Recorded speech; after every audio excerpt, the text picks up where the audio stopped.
How he is. This has been a kind of a historic week in Crowley world. The Boleskine house suffered its second arson attack. Whether it was a bunch of Free Presbyterians or a bunch of Calvinists or a bunch of kids smoking dope, it was very significant, and it happened on the new black moon. So whoever did it is probably going to get those 3 a.m. tremors or terrors for, in a way, they wish they didn't, because it will definitely come back to them. Also, with the Crowley thing, watch out for activity regarding the Loch Ness Monster. Now, the Loch Ness Monster did not officially exist until Crowley did the Abramelin the Mage ritual there at Boleskine House on the shores of Loch Ness. Now, people would say there was reports of this in the 5th century of St. Columba.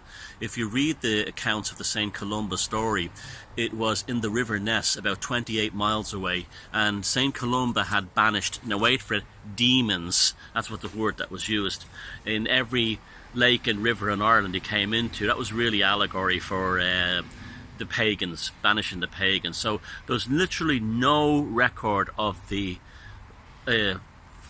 Loch Ness Monster until Crowley half finished that ritual, and then thousands since. Now, I don't actually believe it's a monster. He created some kind of disturbance in the spiritual plane, and it ended up in the water, some kind of entity, some kind of demon or something. And that's why, just like UFOs, when you zoom in with the camera, they actually look worse, because they're not actually there. They're a resolving of a spiritual or a psychic or a psychological force in terms of a kind of a telepathic resonance. So that's what I believe. I don't believe a dinosaur exists, and I also believe that lots of sightings of seals and maybe even dolphins in the lake, because there are underground tunnels to the sea. But some of them are definitely not that, and they're not dinosaurs either. They're like black masses that move along the surface of the water. And so watch out for Loch Ness. There might be some interesting stuff there. Now, the Boleskine house thing is interesting also, because that was bought by people who had every intention of turning it into a kind of a museum to Crowley, and they had relationships with the OTO to get it done. And so I'm kind of more inclined to see that alongside the Free Presbyterian or Radical Christians, Calvinists, who attacked the house and trying to finally finish it off. But like I said, it happened on the full black moon, so it just goes to show you that these Christians are more under the spell than anyone else. It's like people who watch videos like mine and hate on them and comment on them and obsess over them. Though what they're really doing is turning me into a god, because they're venerating me like a god. They're venerating me in the same way that say someone venerates Kali. That kind of an idea. And the same way, the same thing, they went to the house to attack Crowley's house. They venerated Crowley. A friend of mine on Facebook brought up a fantastic comment that I didn't even think about.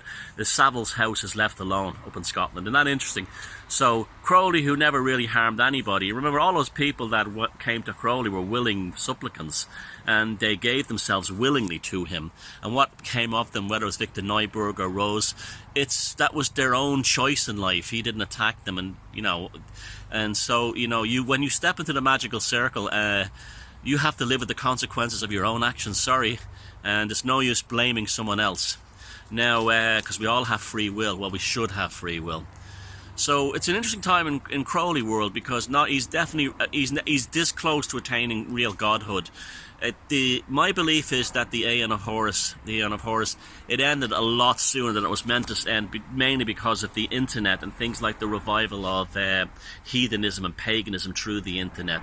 And I think that's, again, you can talk in terms of things like the Kali Yuga and cycles of time, but time is, a human's perception of time is extremely extremely arbitrary, and will fluctuate according to changes both in personality, the collective consciousness, and also things like the internet. So I think the internet prematurely ended the Aeon of Horus, and the Kali Yuga is also coming to us a quick end, and this is why the world seems especially surreal and odd and distorted right now, and broken, men thinking they can have periods and stuff like that.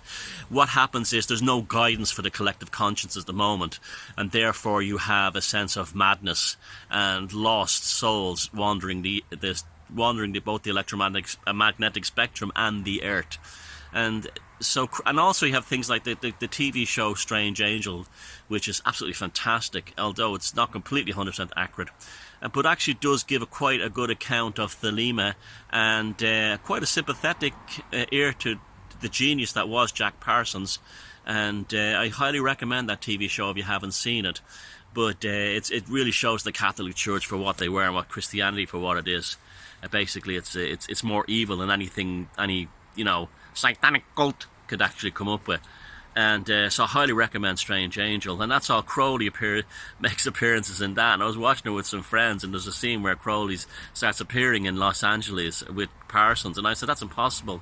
He was in London at the time with Lady Farida Harris, making the Thoth deck, and while the bombs were raining down on them from the Luftwaffe, could you imagine the charge that was in that? That's why that deck is so powerful.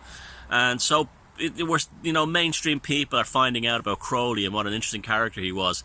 So he's there. He's now a god, probably, in the same way that Lovecraft is a god, and definitely a god. Lovecraft has definitely attained godhood. And when we, you have to understand that gods are loved and feared by our consciousness. So when someone says Lovecraft's stories are incredible, he basically was the only American writer who came up with nihilistic science fiction at a time when science fiction and fantasy in America was all about heroes like Wonder Woman and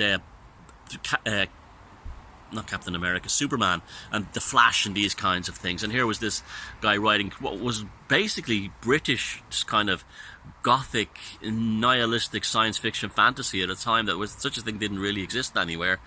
And then those other people, and all the games that have spun off that, the books, the conferences, the movies, just the sheer incredible influence of that, coupled with the fact that people go, he was a racist, he was evil. And he wasn't evil, he was probably a product of his time, but he definitely was a bigot and a racist, there's no doubt about that. It's quite shocking, some of the things he said, but then again, that was probably how a lot of people were back then.